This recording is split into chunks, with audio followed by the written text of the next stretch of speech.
गिरिवान के जंगल की। वहाँ रहते थे एक हाथी और एक लोमड़ी। हाथी बहुत सीधा साधा था और लोमड़ी चालाक थी। वो आपस में खेलते तो लोमड़ी हमेशा बेईमानी करके जीत जाती।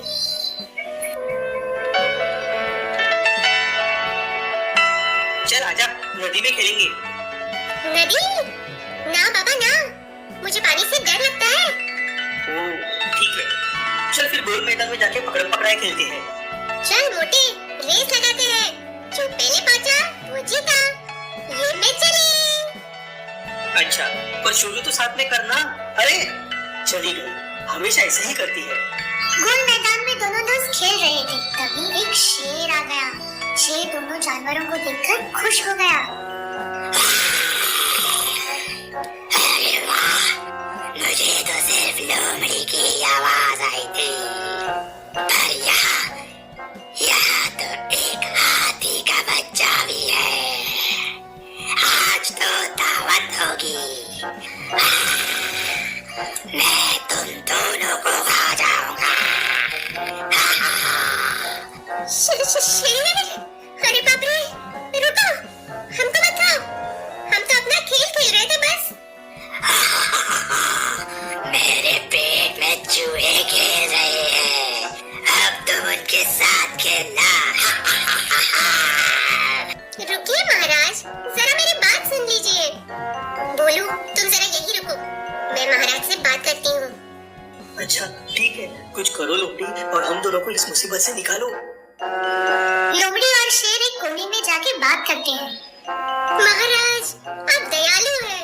मैं समझती हूँ आपको भूख लगी है और आप हमको नहीं छोड़ेंगे, पर मेरी विनती है, आप हम दोनों में से एक को ही खा लीजिए और एक को जाने दीजिए।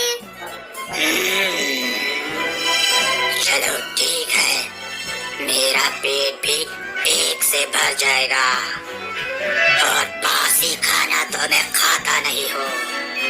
क्या तुम अपनी कुर्बानी के लिए तैयार हो? नहीं, मेरे कहने का मतलब ये नहीं था महाराज।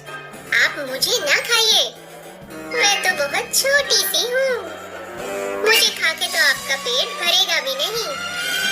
आप उस मोटे हाथी को खा लो, वो तो तेज भाग भी नहीं सकता और उसको खा के आपका पेट अच्छे से भर जाएगा।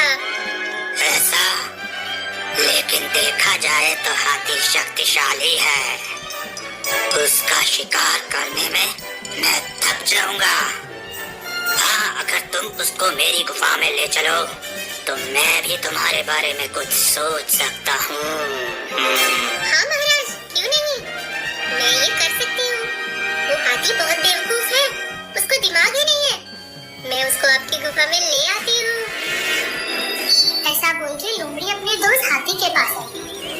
बोला, अब डरने की कोई बात नहीं है। शेर महाराज तो मेरी मौसी के ससुराल से है, मेरे रिश्तेदार हैं। हमको खाना तो दूर की बात है, उन्होंने तो हमको आज घर पे बुलाया है। उनके बच्चे का जन्मदिन है आज। अरे वाह, तो डर गया था और ये तो अच्छी बात निकली। नए दोस्त बनाएंगे। बहुत मजा आएगा। तो चलो हम लोग उनके साथ ही उनके घर जाते हैं। तो फिर हाथी और लोमड़ी दोनों शेर के पीछे पीछे उसके घर के रास्ते जाने लगे। तभी वही एक नदी के पास। अरे सुनो, मुझे जरा जोरों से प्यास लगी है। मैं अभी बस एक घूंट पानी पी लूं, फिर चलता हूँ। अभी लगनी थी प्यास? अच्छा ठीक है।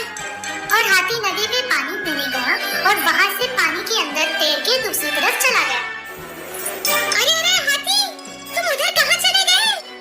जा जा लोमड़ी, मैं तेरी चाल सब समझता हूँ।